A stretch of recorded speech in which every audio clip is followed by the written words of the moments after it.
Hello everyone, मेरे channel में आप सबका स्वागत है। मेरा नाम है मृणालिनी।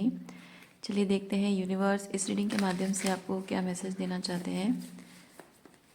जी यूनिवर्स, प्लीज़ बताइए जो भी कलेक्टिव इस रीडिंग को देख रहे हैं उनके हाईएस्ट गुड के लिए आप उन्हें क्या बताना चाहते हैं।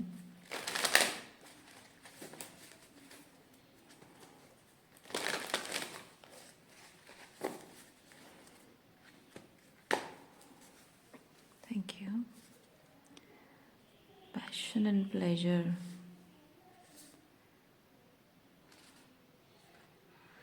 Rainbow blessings. Okay, passion and pleasure and grounding.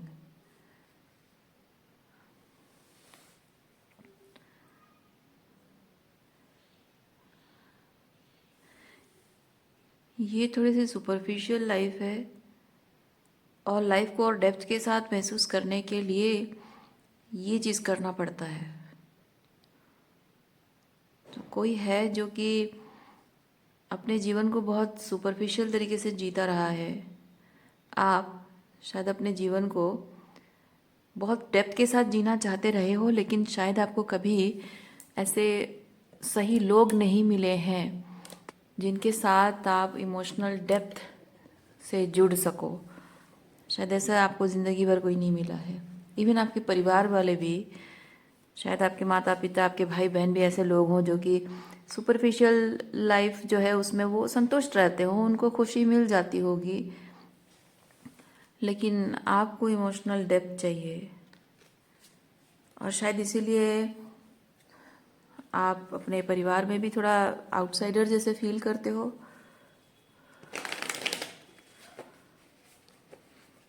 अपनों के बीच भी बहुत लोनली फील करते हो।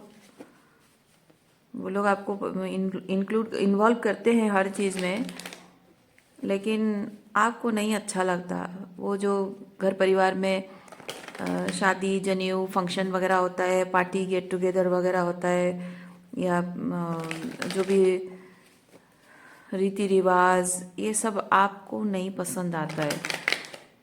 आप कुछ डिफरेंट टाइप के हो, और वो जब तक मजबूरी थी तो निभाना पड़ता था, आप निभाते थे, लेकिन अब शायद आप उससे डिस्टेंट हो रहे हो या होना चाह रहे हो।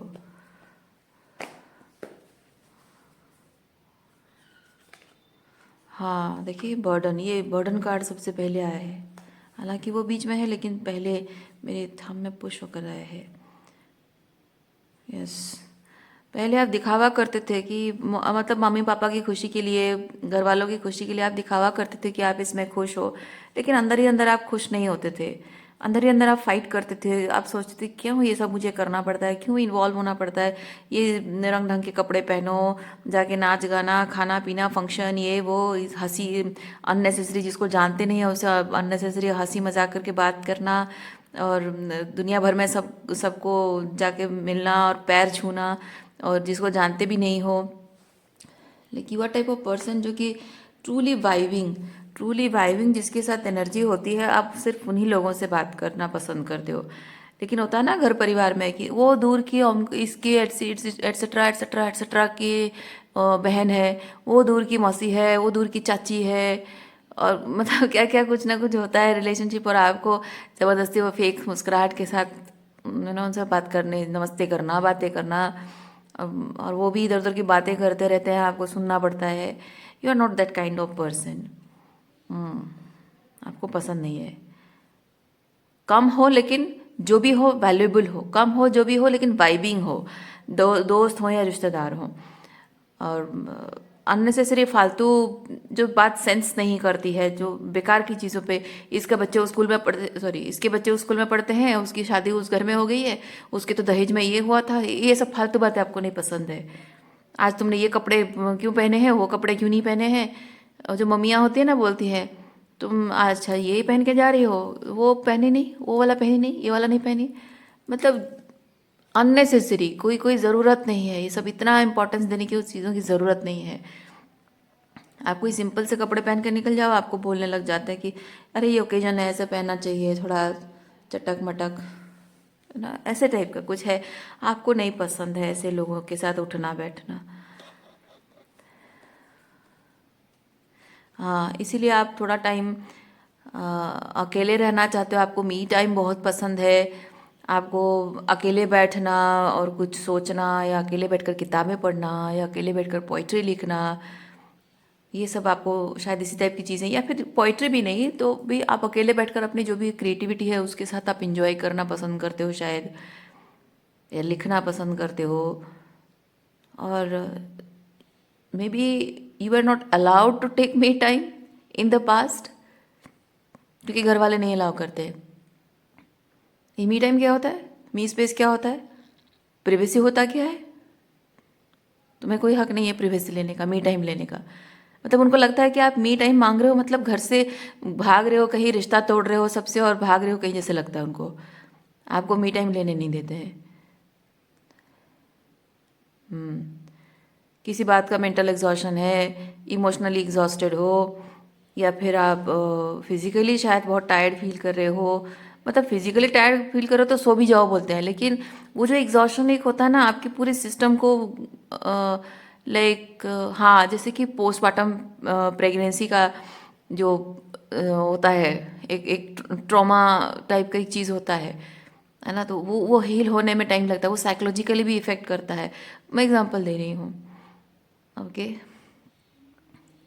बहुत सारी ऐसी चीज़ें होती हैं जो साइकोलॉजिकली इफेक्टेड करती है और वो बहुत एग्जॉशन फील होता है, उस वो कोई हील करने के लिए थोड़ा आराम करो, थोड़ा अपना टाइम ले लो, कोई नहीं कहता है। लोग बस फिजिकल एग्जॉशन, अच्छा चलो जाओ सो जाओ थोड़ी देर, ताकि फिर से गधे की तरह काम करो। आपकी प्रिवेसी की कभी रेस्पेक्ट नहीं की गई है।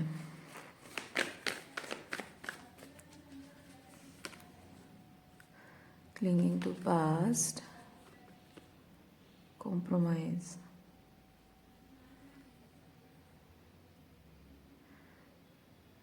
मैं फील कर रही हूँ कि आप ये जो एनर्जी है, ये एनर्जी में स्ट्रगल आप बहुत टाइम तक करते रहे हैं, और अब शायद आप अपने उस सिचुएशन से थोड़ा सा दूर रहने की कोशिश कर रहे हो, क्योंकि ये clinging to past and compromise मुझे ये चीज़ बताता है कि स्टिल लोग जो हैं ज़बरदस्ती आपको बुलाते हैं, ज़बरदस्ती आप कहते हो कि नहीं मम्मी मुझे नहीं जाना है, मेरा मूड नहीं है, आपको ज़बरदस्ती तैयार करके ले जाएंगे।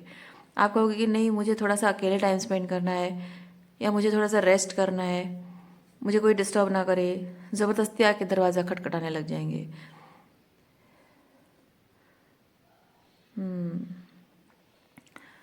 मतलब वो चाहते नहीं हैं, वो लोग चाहते नहीं हैं कि आप कुछ, मतलब आपको बस उनके साथ किसी तरह से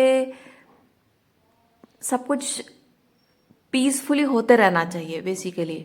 मतलब आप कोई ऐसा ड्रामा क्रिएट ना करो जिससे कि उनके जो परफेक्ट प्लान है लाइफ के, हर चीज़ के जो परफेक्ट प्लान है वो डिस्टर्ब हो जाए, ऐसा वो चाहते नहीं है।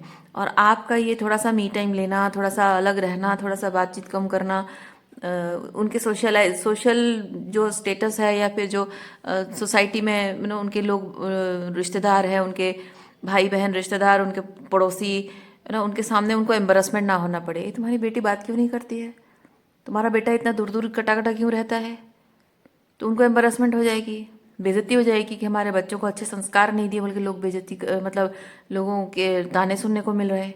इसीलिए वो आप ना चाहते हुए भी, आपकी प्राइवेसी इंपॉर्टेंट नहीं है, आपका मी टाइम इंपॉर्टेंट नहीं है, आपकी नीड, आपकी प्रायोरिटी इंपॉर्टेंट नहीं है, उनका सोशल स्टेटस इंपॉर्टेंट है, इसलिए ज़बरदस्ती आपको इन्वॉल्व करेंगे। तुम चलो ना वो मौसी के सामने थोड़ा हंसकर बोल देना, बात कर लेना थोड़ा सा, जो भी बोलेंगे हाँ आंटी हाँ मौसी बोल देना, बस थोड़ी देर तो बैठ जाना, क्या फ़र्क पड़ता है।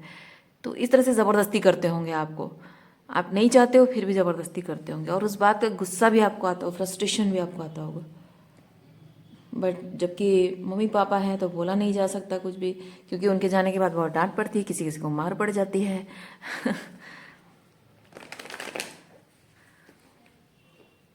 जाहिर सी बात है, ये चीज़ें होने के लिए ना, ये मतलब अपनी प्राइवेसी को आप अपना अधिकार, जो अपना अपने टाइम पर अपना अधिकार जो होता है ना, मेरी ज़िंदगी, मेरा टाइम मैं कैसे स्पेंड करूं, मुझे पूरा अधिकार है अपने हिसाब से करने का। ये जनरली लोगों को कहा जाता है कि तुम जब बड़ी हो जाओगी तब करना। जब आप बड़े हो जाते हो, काम करने, जॉब वगैरह करने लगते हो, कॉलेज में पढ़ते हो तब भी नहीं मिलेगा। फिर बोलेंगे तुम जब जॉब कर लोगी तब कर लेना। जॉब करोगे तब भी आपको नहीं बोला जाएगा, क्योंकि आपकी शादी के लिए किसी को लड़का देखना है, किसी को लड़की देखना है, तो फिर इंप्रेशन खराब हो जाएगा, तो शादी के लिए कोई कैंडिडेट नहीं मिलेगा, तब भी आपको मानना पड़ता है। फिर कहते हैं कि तुम शादी के बाद कर लेना अपना ये सब मी टाइम। अब शादी के बाद पति क्लिंगी हो जाएगा, पीछा नहीं छोड़ेगा, या पत्नी कैसी होगी, पति कैसा होगा पता नहीं, है ना, तो वो नहीं हो पाता है। फिर उसके बाद ससुराल वाले का जो होता है डिमांड होता है कि बहू तुम्हें ये करना चाहिए, बहू तुम्हें करना चाहिए, बहू के लिए अपने सांस लेने को फुर्सत नहीं है। तो पूरी ज़िंदगी ऐसे ही निकल जाती है, इंसान अपने आप के साथ कभी जुड़ नहीं पाता है और जी नहीं पाता है। बहुत बहुत रेयर केसेस में ऐसे पेरेंट्स होते हैं जो बच्चों की बाउंड्रीज की रिस्पेक्ट करते हैं। मैंने तो नहीं देखा आज तक।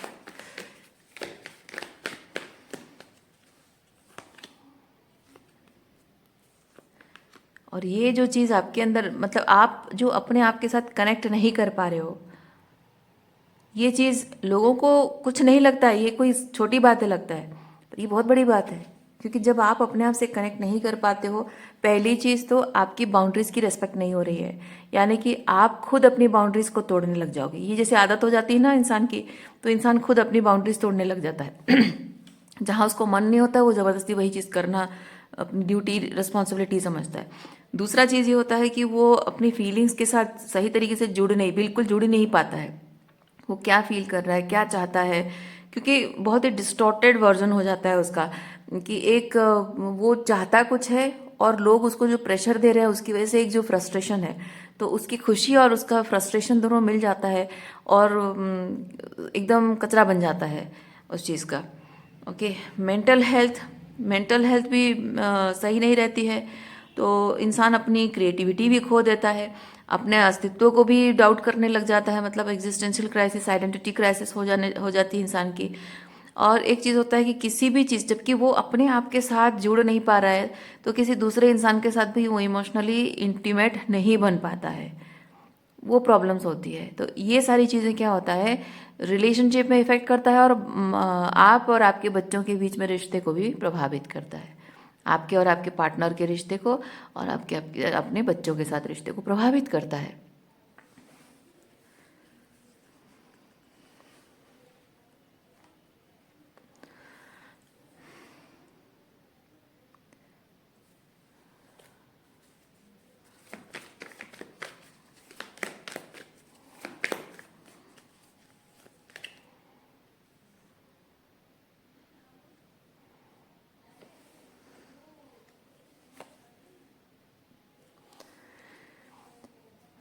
ऐसी स्थिति में आप चाहते तो हो नहीं, आप people pleaser kind of person नहीं हो, लेकिन ऐसी स्थिति में ज़बरदस्ती जीते जीते काइंड ऑफ बन ही जाते हो आप पीपल प्लीजर, आदत हो जाती है।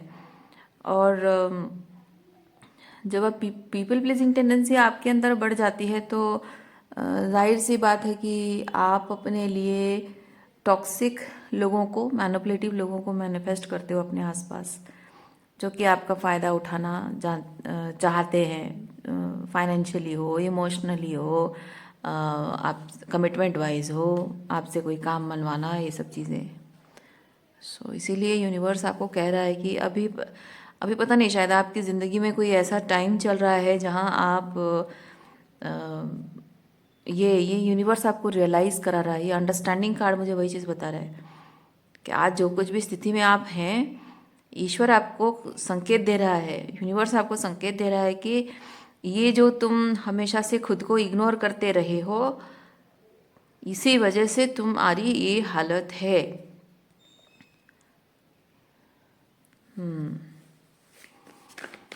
क्यों इम्पोर्टेंट है अपने आप से कनेक्ट करना, क्यों इम्पोर्टेंट है दूसरों से पहले खुद को प्रायोरिटी देना, क्यों इम्पोर्टेंट है। ओके, ये कॉन्शियसनेस राइज हो रही है आपकी। दूसरों से पहले, लोगों को क्या लगता है ना, लोगों को ज़िंदगी भर आपके माँ बाप आपको सिखाते हैं अपने लिए जीना स्वार्थी है, दूसरों के लिए जीना चाहिए, हमारे अपनों के लिए हमें जीना चाहिए, अपनों के लिए नहीं जिया तो क्या ज़िंदगी जिया, ये सब बातें कहते हैं। लेकिन वहाँ पे पेरेंट्स ये नहीं सिखाते अपने बच्चे को कि तुम्हारी ज़रूरत भी इम्पॉर्टेंट है, और तुम्हारी ज़रूरत सबसे पहले इम्पॉर्टेंट है। तुम्हारी मटीरियल नीड हो, इमोशनल नीड हो, तुम्हारी मेंटल हेल्थ हो, तुम्हारे ड्रीम्स हो, वो ज़्यादा इम्पोर्टेंट है, सबसे ज़्यादा इम्पोर्टेंट वो है। उसके बाद तुम बाकी लोगों के लिए टाइम तुम निकाल के करो, वो और अच्छी बात है। कर पाए तो ठीक है, नहीं कर पाए तो भी कोई बात नहीं। कभी कभी होता है कि इंसान कर पाता है दूसरों के लिए, कभी कभी नहीं कर पाता है। हाँ, जो नहीं, जो स्वार्थी लोगों की बात यहाँ नहीं हो रही है, लेकिन आपको इस तरह से हमेशा जताया गया है कि तुम अपने बारे में सोच रहे हो, तुम्हारे सपने, तुम्हारी खुशी, तुम्हारी ज़रूरत, तुम्हारी प्रायोरिटी, तुम्हारी मेंटल हेल्थ, ये क्या चीज़ है? क्या बकवास कर रहे हो ये? ये इतना सेल्फिश कब से हो गए तुम? तो इस तरह की बातें करते आपको सेल्फिश कहते हैं। तो इसलिए आपको लगता है कि मैं अपने बारे में सोचूं तो मैं स्वार्थी हूँ। आप अपने बारे में सोचना छोड़ देते हो। जब आप दूसरों के बारे में सोचे जा रहे हो तो लोगों को मजा आ रहा है कि हाँ, इसको तो अपनी परवाह है नहीं, ये तो सबके लिए करता रहता है, तो ये भी कर लेगा। ये प्रॉब्लम, हाँ वो कर देगा। वो प्रॉब्लम है, चलो वो भी कर देगा। सारा प्रॉब्लम आपके सर पर थोप देते हैं। कोई ये नहीं सोचता कि आपकी मेंटल हेल्थ खराब हो रही है, आप टायर्ड हो रहे हो, एग्जॉस्टेड हो रहे हो। कोई केयर नहीं करता। और कोई अगर पूछ भी ले, कोई कोई बहुत ही जेन्युइन सोवरियन पर्सन अगर हो और कहे, पूछ ले कि आप कुछ ज़्यादा ही उस पर बर्डन नहीं दे रहे हो, अकेले इतना कुछ कैसे संभालेगा वो? तो कहते हैं, अरे वो कर लेता है, वो कर लेता है, वो सारी प्रॉब्लम सॉल्व कर लेता है, वो सारे हैंडल कर लेता है। See, because you never gave them a chance to know you better, understand you better. आपने उन्हें कभी मौका नहीं दिया कि मेरी भी ज़रूरत जानने के लिए, कि मेरी भी ज़रूरत है, मेरी भी प्रायोरिटीज़ है, मेरी मेंटल हेल्थ है, मेरे बॉडी को भी एग्जॉशन होता है, मुझे भी दुख होता है, मुझे भी तकलीफ होती है, मेरी भी इमोशनल नीड्स है, मेरी भी रिलेशनशिप में कुछ मतलब रिक्वायरमेंट्स, हाँ है, डिमांड नहीं कहूँगी, रिलेशनशिप को लेकर मेरी भी कुछ सपने हैं, कुछ इच्छाएं हैं। So they matter, I matter and my feelings matter and my needs matter. ये आपने कभी किसी को जानने नहीं दिया, तो लोग इसीलिए आपको फॉर ग्रांटेड लेते हैं। अल्टीमेटली ये चीज़ हो रहा है कि आप ऐसी हालत में आ गए हैं जहाँ आपको लोगों के साथ अपने आप एक तो आप इमोशनली अबांडन फील कर रहे हैं, और लोगों से आपकी एक्सपेक्टेशन जब पूरी नहीं हो रही है, क्योंकि आप इस वक्त थक चुके हो। देखिए, ये थक कर आप यहाँ बैठे हो, है ना? अब और मुझसे नहीं होता। तो जब आप थक कर बैठे हो तो लोग आपको अबंडन कर रहे हैं। लोग कह रहे हैं कि हाँ, ये तो किसी काम का नहीं रहा, ये तो किसी काम का नहीं रहा, इसको पूछो मत, इसको जाने दो, हम कोई अपना दूसरा बंदोबस्त कर लेंगे। आपकी ज़रूरत बस इतनी ही है ऐसे रिलेशनशिप्स में। और इसीलिए यूनिवर्स आपको कह रहा है कि सीखो, सीखो कि यहाँ जो सिखाया गया है आपको, आपके रिलेशनशिप को निभाने का जो तरीका सिखाया गया है वो बहुत रॉन्ग है। खुद के साथ जब रिलेशनशिप आपका अच्छा नहीं है, आप दूसरों के साथ रिलेशनशिप, वो रिलेशनशिप नहीं होता है।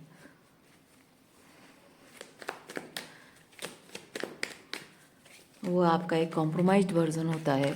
आप नाम के उनके बेटे हो या बेटी हो, नाम के पति पत्नी हो, लेकिन असल में अगर स्पिरिचुअली देखा जाए तो आप उनके लिए सिर्फ एक सर्विस प्रोवाइड करने वाले पर्सन बन जाते हो, स्लेव बन जाते हो। नाम के सिर्फ कहे जाते हो कि ये मेरी बेटी है, ये मेरा बेटा है।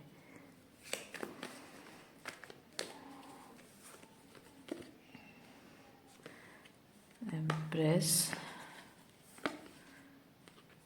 possibilities, slowing down,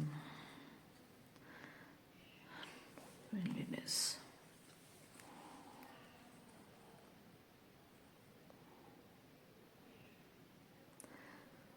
मुझे लग रहा है कि आप में से किसी के स्पेसिफिक जिसको रेजोनेट करता है बस वही लीजिए। ये जो अभी मैं कह रही हूँ मदर वाली बात, वो सबके लिए शायद नहीं है। आप में से किसी के मदर के साथ आपके रिश्ते तब तक बहुत अच्छे थे जब तक आप उनकी नज़र में परफेक्ट बेटी या परफेक्ट बेटे थे। उनके हिसाब से जैसे होना चाहिए, परफेक्ट बेटा या बेटी को जैसे होना चाहिए, जब तक आप वो चीज़ करते थे तब तक आप परफेक्ट थे, तब तक आप उनके लाडले थे या लाडली बेटी थे।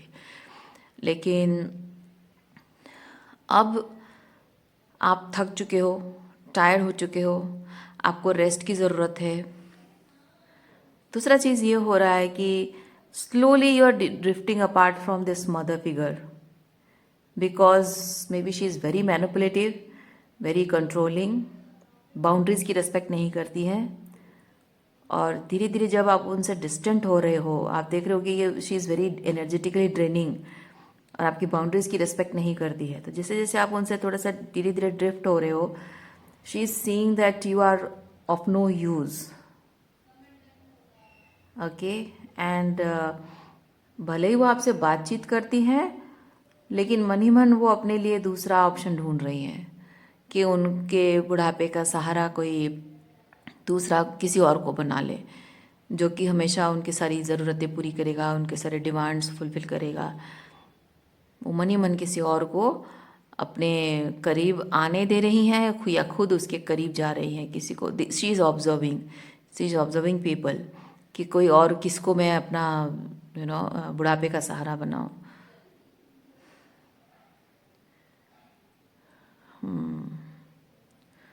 ओके,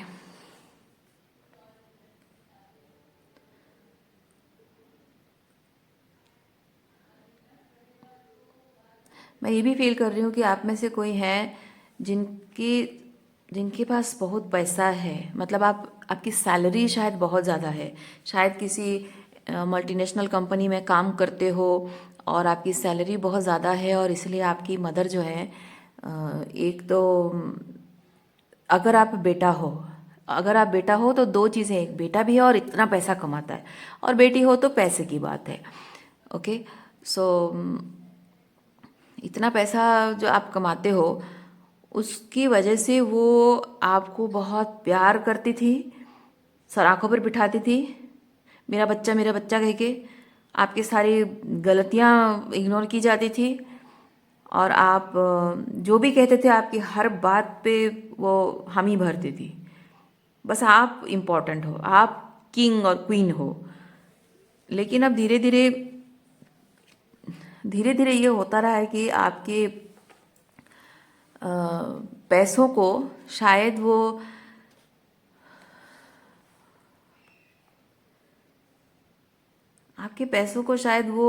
किसी तरह से, क्योंकि पॉलिटिक्स कार्ड के साथ मैं फील कर रही हूँ,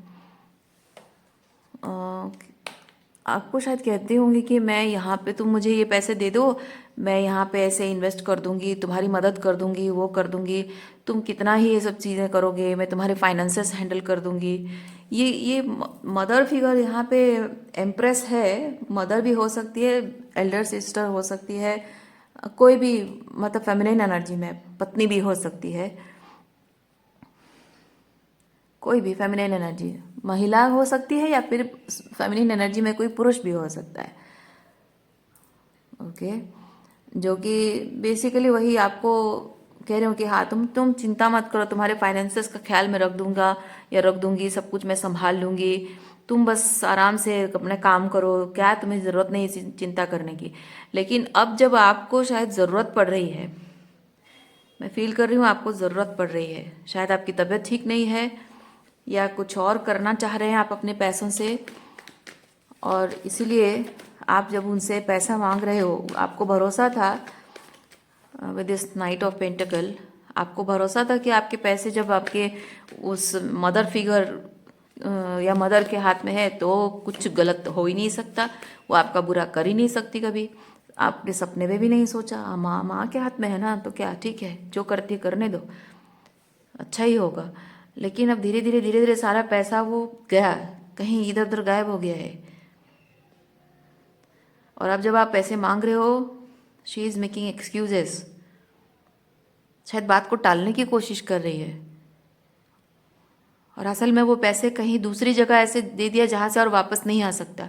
मे बी वो पैसे अपने शॉपिंग पे खर्च कर दिए, या जुए में उड़ा दिए, या फिर आपके दूसरे भाई बहनों को दे दिया, उनके नाम पे कुछ सेविंग्स वगैरह करके उनको दे दिया वो पैसे,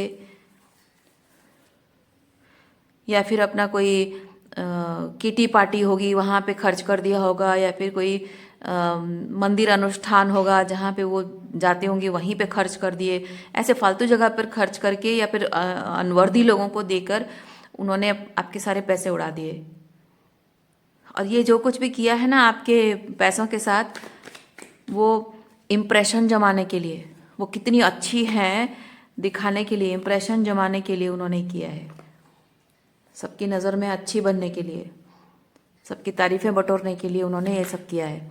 और अब जब आपको ज़रूरत है, आपकी हेल्थ या कुछ और इश्यूज़ है जिसके लिए पैसे चाहिए, तो बात टाल रही हैं, एक्सक्यूजेस बना रही हैं।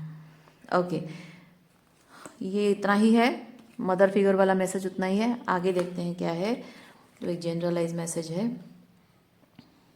Okay, experiencing awareness, isolation, friendliness, creativity, possibilities, slowing down, guidance and letting go. Okay.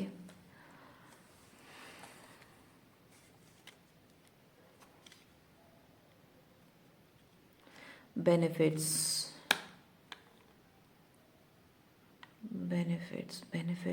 इस कार्ड के थ्रू मैं फील कर रही हूँ benefit. 3 of pentacle, 3 of wands है, 3 ऑफ वॉन्ड्स मतलब अपने फ़ायदे के लिए किसी को यूज़ करना, अपने, क्योंकि ये होता है साथ में मिलकर काम करना, पर मैं ऐसा नहीं देख रही हूँ। मैं देख रही हूँ कि कोई आपको थर्ड व्हील बना रहा है। ओके, कोई आपको थर्ड व्हील बना रहा है, जैसे कि उसका किसी और के साथ कोई काम है, कोई कॉन्ट्रैक्ट है या फिर कोई प्रोजेक्ट है या कोई रिलेशनशिप है, और उसको पता है कि जो अदर पर्सन है वो उतना पोटेंट नहीं है, अपने काम को करने में उतना पोटेंसी उसमें नहीं है। और आप जिस पर्सन की हम बात कर रहे हैं वो ये समझता है कि वो जो अदर पर्सन है उसको इन्वॉल्व करना उसकी मजबूरी है, पर बेनिफिट आप दे सकते हो। बात समझ रहे हैं आप? एक पर्सन ए जिससे आप डील कर रहे हो, पर्सन बी जो जिसके साथ वो डील कर रहा है, और पर्सन 3 आप हैं। ओके, तो पर्सन ए समझता है कि जो अदर पर्सन के साथ इन्वॉल्व, पर्सन बी के साथ इन्वॉल्व होना उसकी मजबूरी है, लेकिन आपसे एक्चुअली में सारे बेनिफिट मिल सकते हैं। ट्रूली वो जैसा चाहता है वो सब कुछ आपसे मिलेगा, लेकिन पर्सन बी को इन्वॉल्व रखना ज़रूरी है बिकॉज वो उसकी मजबूरी है।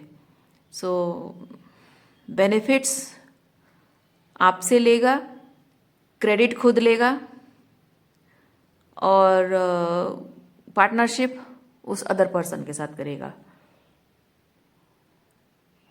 इस तरह का माइंडसेट किसी का है। अब ये किस तरह का सिचुएशन है, 3 ऑफ वॉन्ड्स है, ये तो आप जाने।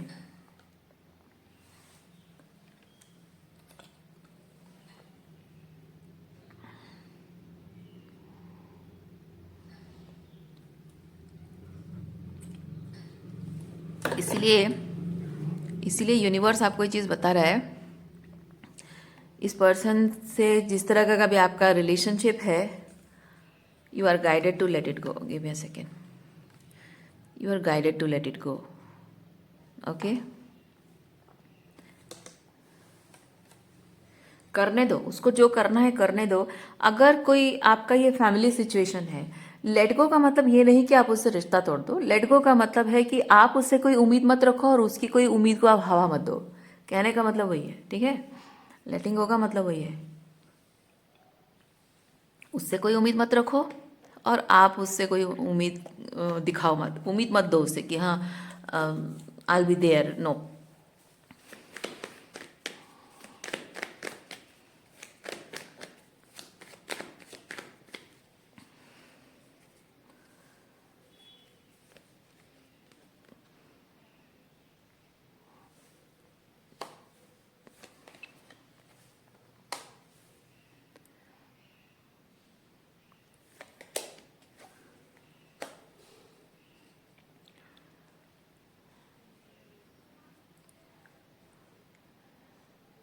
with this 8 of Pentacle, ordinariness, maybe you are working on some project, और कोई प्रोजेक्ट पर काम कर रहे हो या करना चाह रहे हो। और मैं फील कर रही हूँ कि with the S of pentacle ये प्रोजेक्ट कुछ नया प्रोजेक्ट है।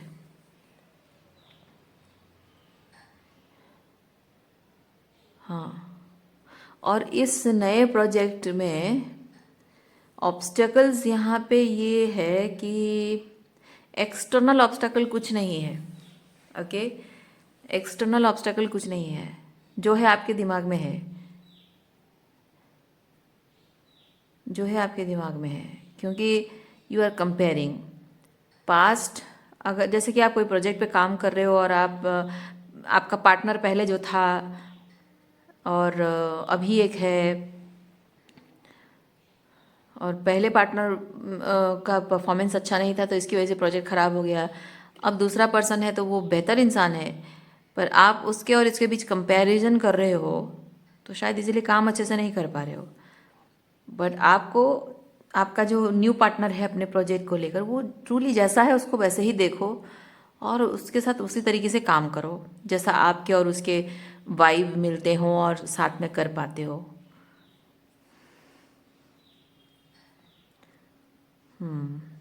ये भी आपका रिलेशनशिप हो सकता है या कोई वर्क प्लेस हो सकता है, या अगर आप स्टूडेंट हैं तो प्रोजेक्ट या जो भी हो सकता है।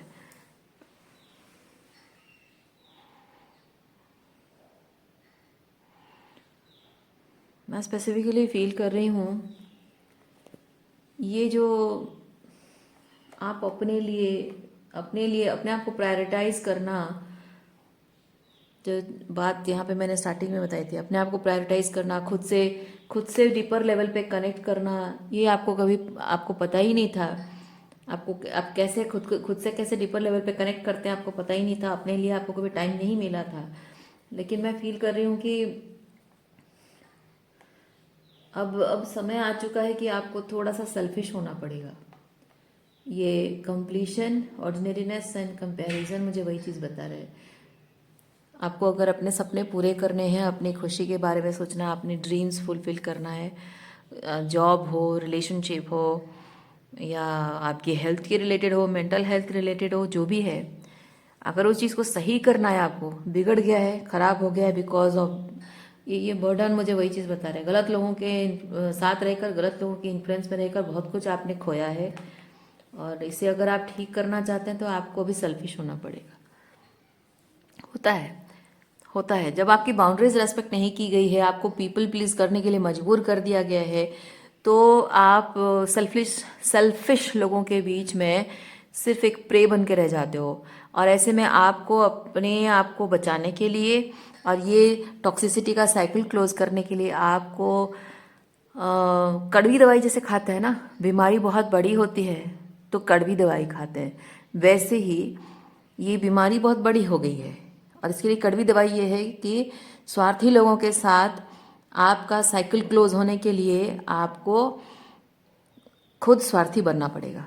डिफरेंस ये है कि वो स्वार्थी लोग आपसे बेनिफिट लेकर खुद का भला करते हैं और आपका नुकसान करते हैं। आप स्वार्थी बनकर सिर्फ अपने भले के बारे में सोचोगे, दूसरों के बारे में कुछ भी नहीं सोचना है, अच्छा बुरा भला कुछ भी नहीं सोचना है, सिर्फ अपने अच्छे के बारे में सोचना है। डिफरेंस वही है कि वो अपने भले के लिए आपका बुरा करते हैं, पर आपको वो नहीं करना है। ओके, सो आज के लिए इतना ही है। उम्मीद करती हूँ इस रीडिंग से आपको कुछ क्लैरिटी मिली हो। मैं आपको नेक्स्ट रीडिंग में मिलती हूँ। अपना ख्याल रखिए, खुश रहिए, बाय।